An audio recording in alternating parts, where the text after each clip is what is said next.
Hey, what's up, everyone? It's Drake Bell here, and I am today's Man of the Hour. I'm sure you all remember the comedy series Drake and Josh. Well, Drake Bell is here with me right now to catch us up on his life, talk about what it's really been like being an independent artist, and inspire us to do whatever it takes to adapt and pivot our goals when the time calls for it. All that and more right now.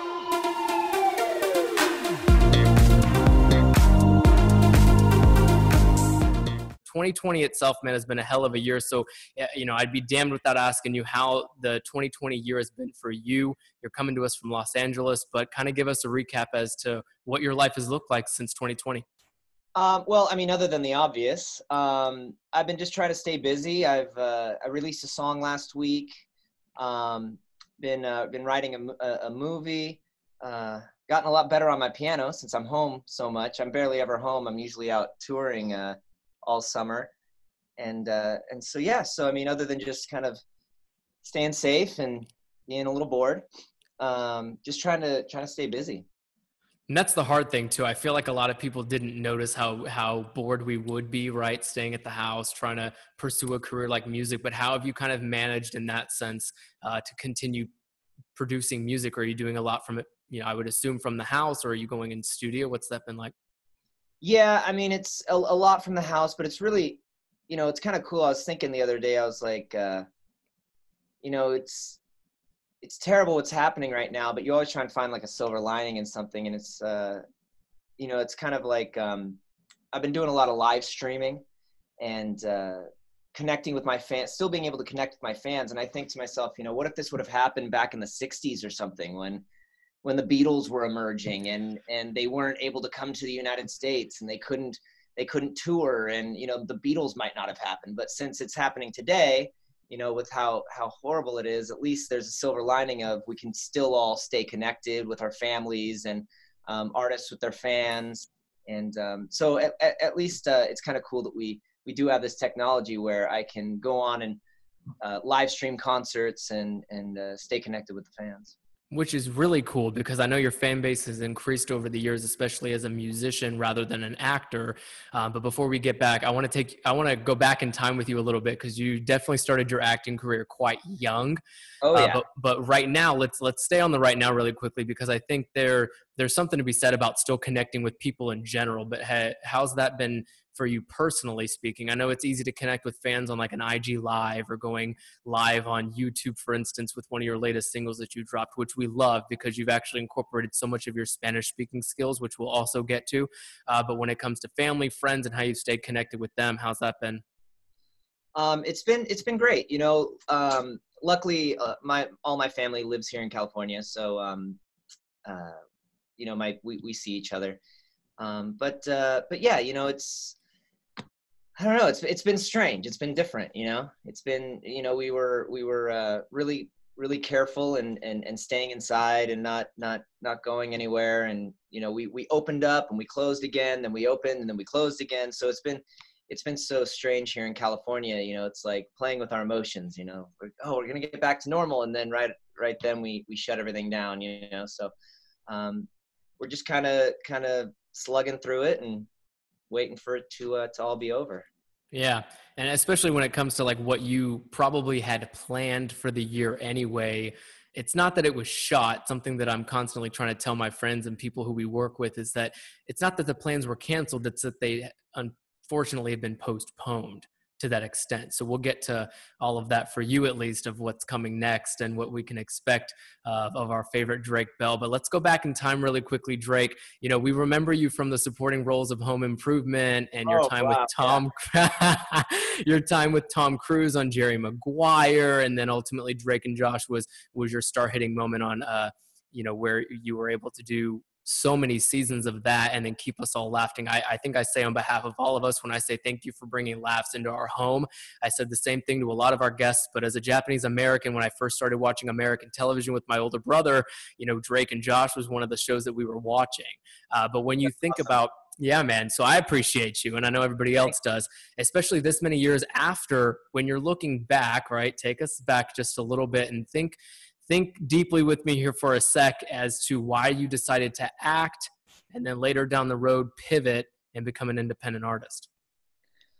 I've just always been in love with entertainment. I at a very young age, my dad raised me on old movies and old music, and I just became fascinated with it. And I didn't really know how to, what it was. I just knew I wanted to do it. I just knew I wanted to be Jerry Lewis or Elvis, and so I just, like any kid, I'd do that wants to do that. I'd be doing impressions at home, and I was very rambunctious. My dad would get me into things like sports. I played baseball and all this, but I was more interested in, making the kids laugh in the dugout than, catching a fly ball, so.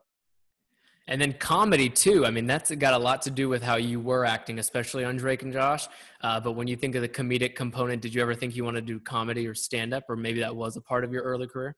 Never stand-up. I was never really interested in stand-up because it's just so terrifying.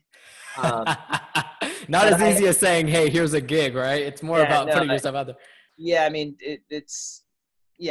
stand up. I mean, I love stand up comedy. I mean, I have such a respect for stand up comedy. I love it. But I was more into people like Jerry Lewis, Dean Martin, Abbott and Costello, the Marx Brothers, Dick Van Dyke, Bob Newhart. That's really where I wanted to go. So comedy has always been way more interesting to me than anything dramatic. I've always leaned toward, like, if I'm creating something or if I'm doing something, it's always funny. I'm never trying to think of, if I'm writing something, it's going to be comedy, so that's like my wheelhouse. If Dick Van Dyke was talking to you today, what would you hope that what would you hope that he would say on behalf of your career that you've had? Well, I hope he'd say that it was awesome. I don't know. I actually got to meet Dick Van Dyke a couple of years ago. And I ran up to him, and he was being ushered out, and I told him, I was like, the Dick Van Dyke Show is my favorite show growing up.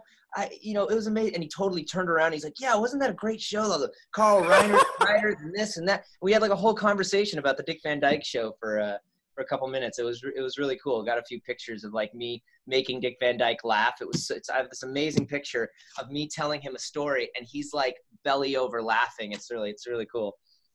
I love that. That's the cool thing about entertainment, right? And I'm sure when you first got started in this business, just acting, and then it turned into music somehow, we all have role models, and that's such an important thing to remember while we're continuing a journey that we're so eager and driven to pursue. Because at the end of the day, especially in what you do, I can't say that. I mean, I can kind of say the same for myself, but definitely as an actor and a musician, your name is your everything. Right. Yeah, I mean, I got to work with a lot of my idols growing up. I mean, I've been so fortunate to, and I'm a fanatical fan. When I get into somebody, I'm hardcore. So my guitar hero was Brian Setzer growing up. And I just wanted to be Brian Setzer. I wanted to look like him, sound like him, play like him. And I eventually, years later, I got to make a record with him in 2014. I made a full rockabilly kind of rock and roll record, and got to have Brian play on it. And he produced the record and things like that. Just, I like I mentioned Jerry Lewis. I was in Las Vegas, and I got to take a meeting with Jerry in his office. And we, I thought I was going to be in there for, 10, 20 minutes, whatever, just like a quick interview, quick meeting. And I started mentioning all of the stuff from his past, asking all these questions. And he's like, wait a minute, how's this, 19-year-old kid know all this stuff from 1963 and the 50s and all this, and know my movies and my history and all this. And we ended up hanging out for like 6 hours that day. So I've had a lot of really cool opportunities to work with my idols. They don't always work out. You know how they always say, like, don't ever meet your idols. But so far, most of them have been pretty cool. We won't talk about the ones that weren't so great, because I'm sure they were great somehow, just not on the day that you met them, right? Yeah, exactly. Everyone has their day. Everybody has their days. Let's take it to music, Drake Bell. I personally love Ready, Steady, Go from 2014 is when I newly kind of discovered you as more of a musician than an actor. Because I think by 2014, to be quite honest with you, that was some change ago. So I was still watching some of your acting takes rather than listening to your music. And I know a lot of people were, but Ready Steady Go was really great. And then your 2020 release of the Lost album, incredible. Both albums were great. But then even more so, and back to my note about you speaking Spanish, not only in life, but for these songs, you've greatly produced these independent singles, right? And so when you're thinking about music, I have to ask you the loaded question of what you think music really has the power to do to either inspire change or ultimately change the world, my friend.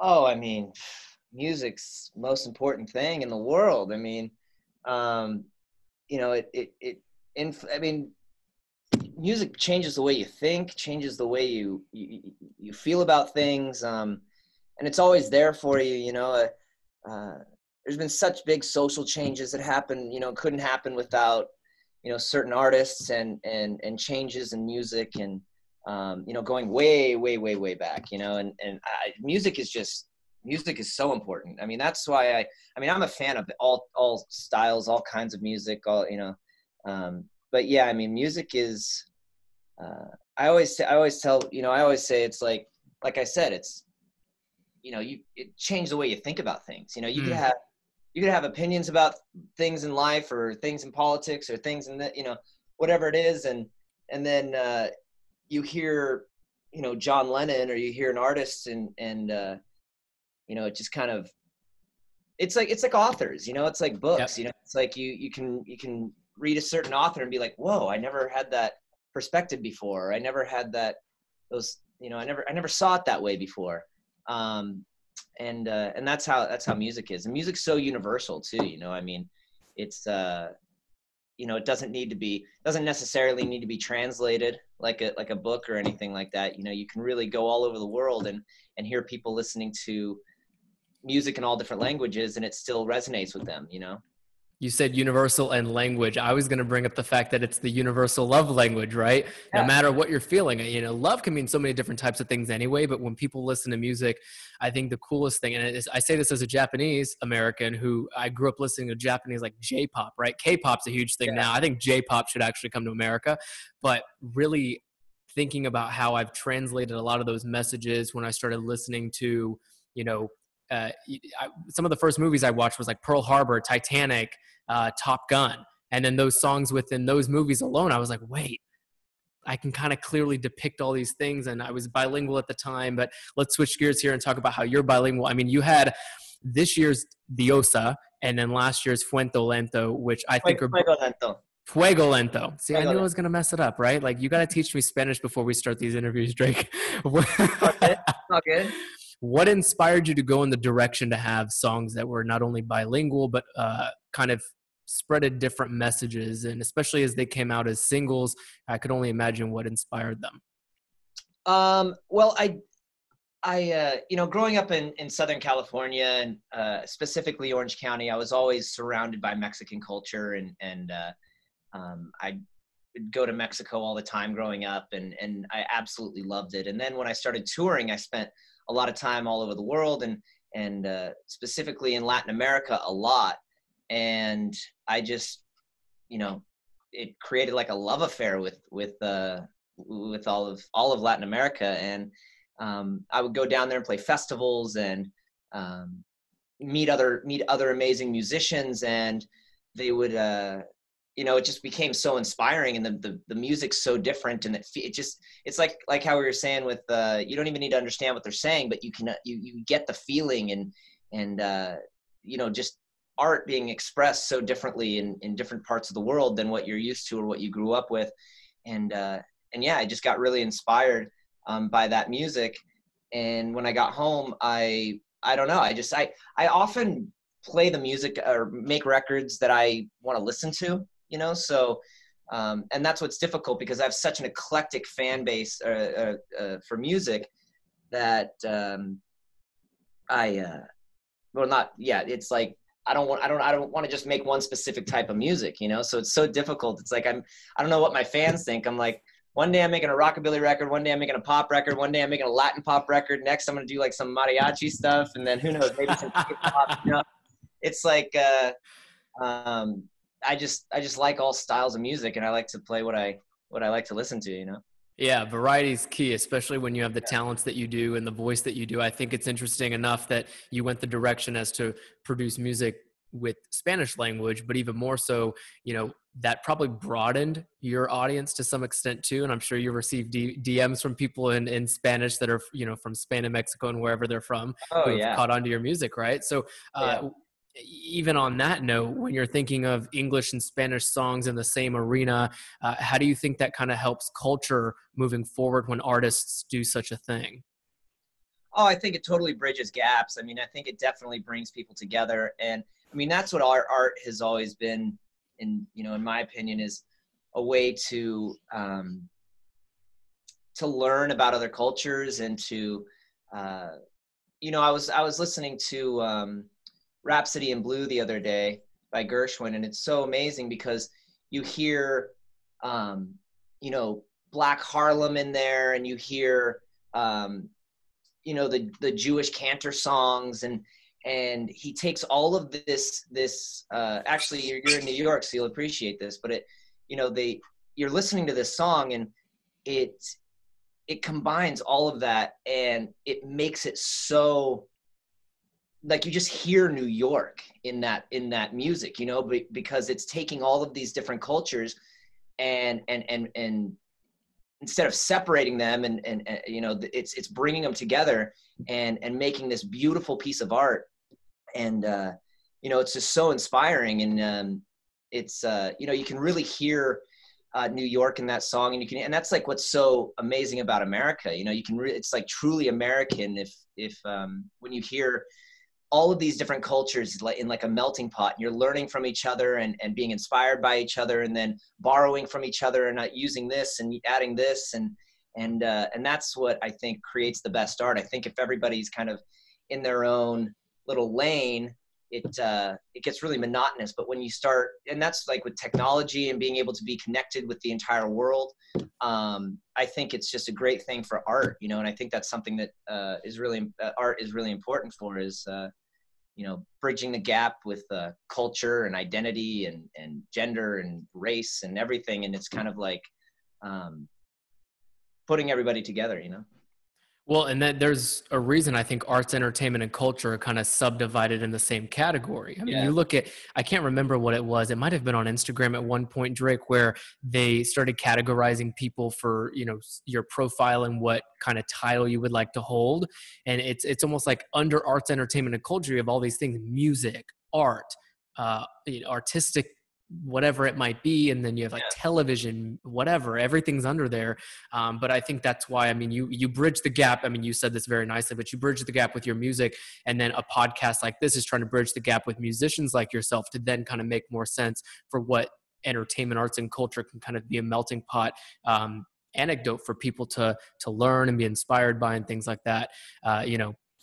Yeah, But that's what's so cool about being independent and not being on, I've been on labels, I've been under contract to studios, and it's just being independent. It's just so freeing as an artist, because like, for example, if I went up to my label and said, okay, I'm going to do a rockabilly album, they'd be like, no.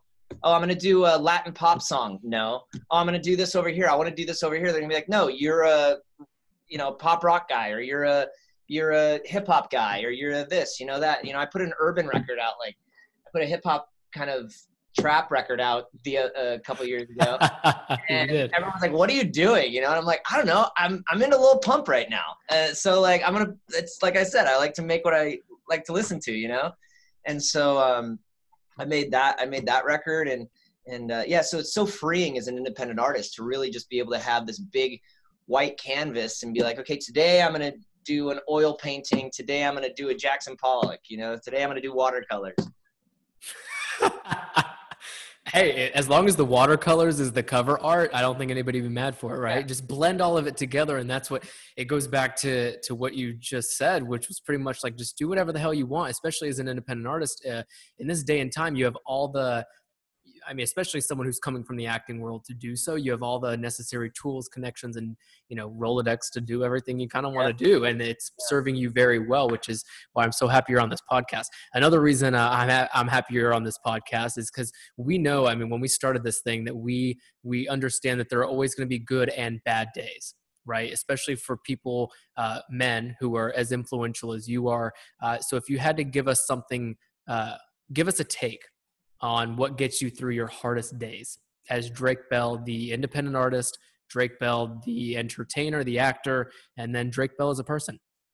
I hate to keep circling back to it, but art, I mean, that's what's so great about being a musician as opposed to just being an actor is, if I'm feeling a certain way or I'm going through something in my life, I can sit down at the piano and write about it and sing about it. Or if I just want to go downstairs and beat on the piano, and just get out some aggression, instead of, going and like hitting not that I'm very angry very often. not that I'm just using it as an example. A crowbar against a telephone pole, I can go down and, bang it out on the piano instead of, hoping that a script comes my way that expresses how I feel right now. It's you're kind of limited to depending on other people's art to get to do what you do as an actor. But as a musician, I can pick up the guitar and just start writing how you feel. So I'd say, music. Hell yeah. I mean, you're probably like me. You're not an angry person. You're very much happy-go-lucky, right? I would hope. And well, I mean, not, obviously not completely all the time happy-go-lucky, but I'm not very angry a lot. Which is a good thing, right? It's a good place to be in. But something I think we often don't pay enough attention to is how we're coping with certain things that are going on. Especially, I mean, we're launching this in 2020 at a very specific time in life where I know everybody's going through something of some sort. That I know everything you've said thus far and everything you're about to say, because I'm going to keep asking you questions, Drake, but believe it or not. But really, these answers that you all are really allowing us to hear and understand serve a greater purpose than I think But when you're thinking about a silver lining, you said this at the top of the podcast too. There's always a silver lining to some degree during hard times, but specifically what we're going through now in the entire year of 2020. What would you say is your silver lining, and then what would you say people can do to find theirs? What's my silver lining? My life is go, go, go, go, go, go, go. I'm always on the road. I come home for enough time to pack, and, it's given me an opportunity to really just kind of chill and relax and do a lot of thinking of, what is it that you really want out of life and what is it that you really want to do? And, so it's kind of nice to slow down a little bit sometimes, and catch up on Netflix. Hey man, I mean, there's a lot of good shows on there. What are your top two? And I'll give you mine. On Netflix or just in general? Because I don't really Netflix. watch Netflix very much. I don't know. I don't really watch Netflix very much. I watch a lot of Mystery Science Theater and Frasier. Well, hey man, I mean, I'll give you two recommendations. I think Selling Sunset's doing pretty hot right now. It's about real estate brokers that work for the Oppenheim Group on your coast. Yeah, I've seen that show. Right. Selling Sunset's pretty good. And then I love Riverdale. Something about Riverdale with Camila Mendes and KJ Op. I think you'd enjoy it. You would, I don't know, like maybe you should get back in acting, man. I think you would have done pretty well on a show like Riverdale, don't you think? I feel like if they have an open, it's more fun to get on a plane and travel around the world and play concerts than sit in a trailer for 18 hours on a movie set and down the street from my house, Hey, I'm glad you said that, because that's why you became an independent artist, dude. It is. I mean, everybody always asks, what's more fun, acting or music? And it's a very common question. And it's just the easiest answer in the world. I mean, it's like music, obviously. I mean, I sit in my trailer, I got a stack of books this high. I'm like, well, what else am I going to read?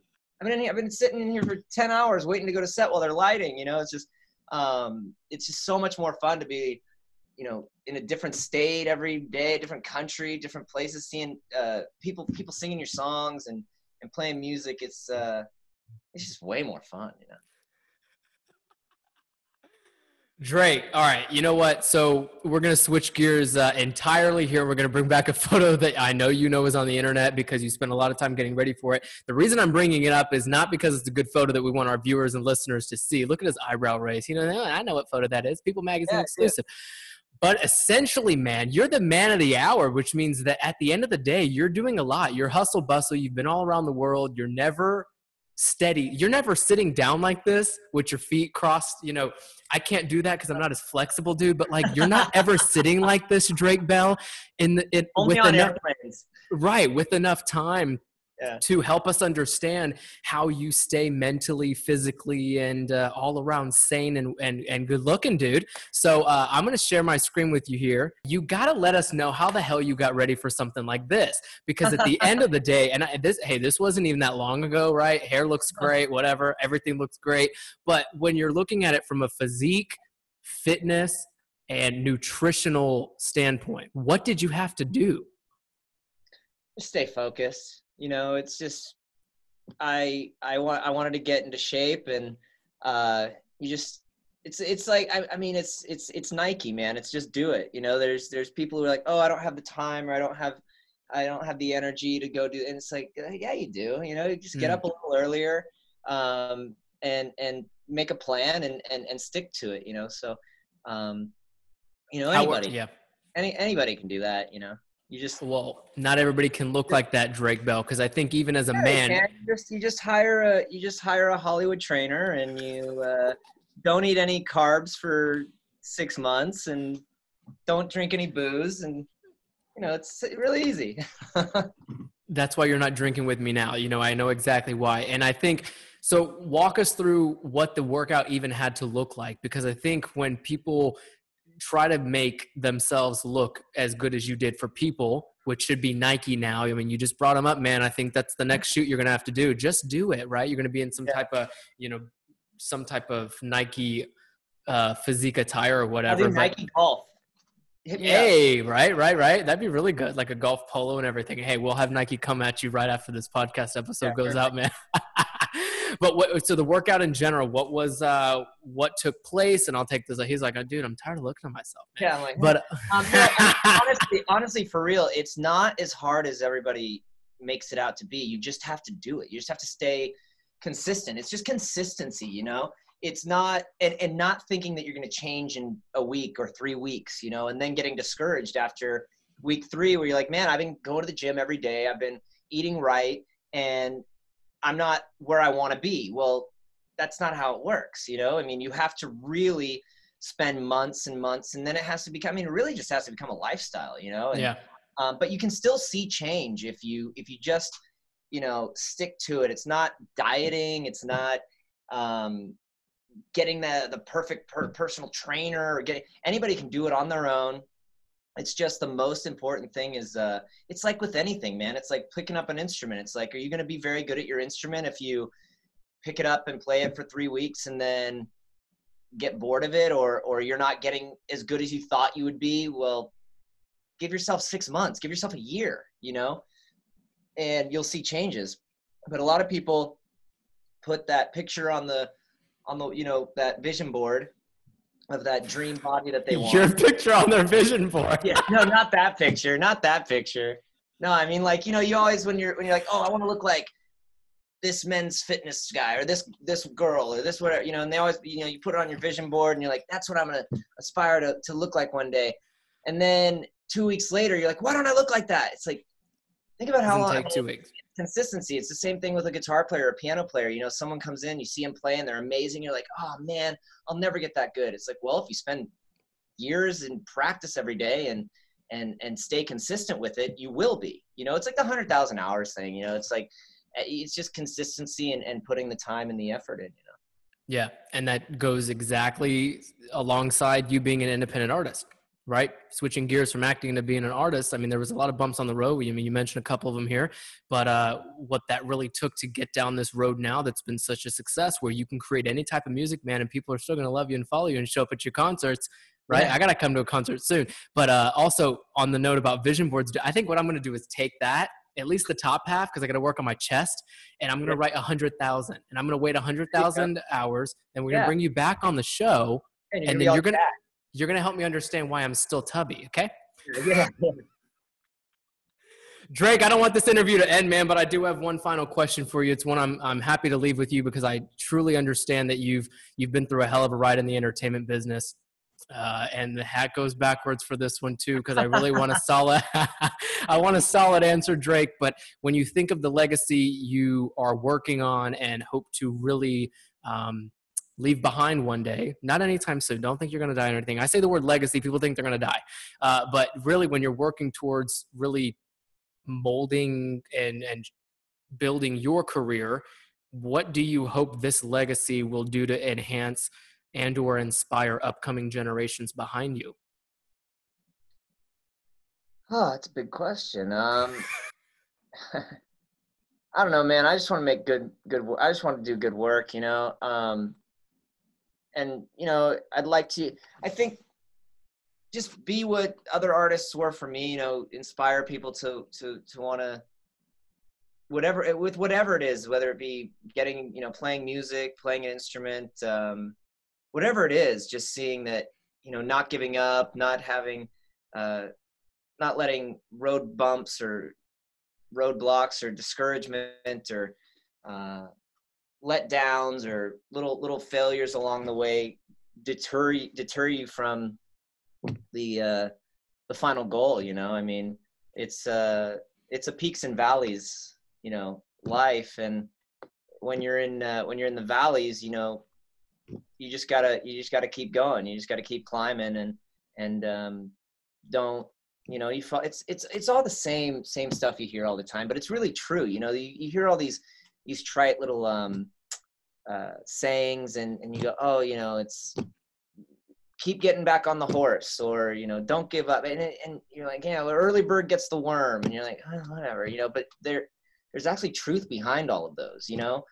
if you want to be, you know, what you got to do is just look at someone who you would like to emulate, see what they do, and do that and more. You know, look at the people around you, get up a little bit earlier than them, work a little bit harder than them, and you're going to achieve your goals. You know, but if you look around and you go, oh, I'm never going to be, or I can never be, well, look at what they have and what I don't have. And, you know, it's just, we live in a time and a place in the world where, you know, people from all over the world can, you know, have their own stories of where they came from and had nothing and ascended to amazing and some, you know, what would seem impossible heights. And you know, if you're looking at other people and going, oh, it was the overnight success, you know, there's no such thing as overnight success. You didn't see the 20 years of work or the 10 years of trial and tribulation and everything that they had to go through. You just see them where you want to be. And if you let that discourage you, then you're done. So hopefully just that you know, people understand to just keep on trucking, you know. The simple, you know, it's funny you mentioned it was a hard, big question, and then you give such a great answer, and then you end on, you know, just keep trucking, man. That's going to be the Yeah, title you of know, your episode. it's like all those little things that you hear from your parents when you're growing up, and you're like, what? Okay, whatever, you know. But they're all true, you know. It's like, make your bed in the morning, clean your room, wake up earlier than everybody, don't sleep in, don't stay up too late, you know. Don't. These are all things that, you know, will get you to where you want to go, you know. That's it. And you've gotten where you wanted to go because you had that one track mindset, man, and you've had a hell of a career. So tell us where that career is going next towards the end of 2020 and into 2021. What can we expect from Drake Bell before I let you go? Well, hopefully we open up and I get to get back on the road. And I'm writing a movie right now that I want to shoot down in Mexico. So hopefully we'll get to that next year, and more music. That's it, man. Music, movies, and tours. So you just call us when you have those tours, man. We'll be backstage and we'll be sure to Yeah, support you all the way through. Yeah, for Got sure. it, man. You are today's man of the hour, Drake Bell. Thank you so much for joining the podcast. We appreciate you, your time, your energy, and everything you've said on this show thus far. Again, I say it as a small boy from northern Japan who used to watch you on the TV screen. It's been a pleasure chatting with you, and thanks again for being today's man of the hour. Awesome. Yeah. Thanks, man. Thanks for having me. Justin Crawford here, and I'll be back next week with another great guest on the Men of the Hour podcast. In the meantime, be sure to subscribe, rate, and review right here and anywhere else you'd like to listen. Also, check out our Instagram and YouTube channels when you get a chance and see the full video interviews with our guests at Men of the Hour podcast. Thanks for listening. Now get out there and make a positive change for yourself and those around you.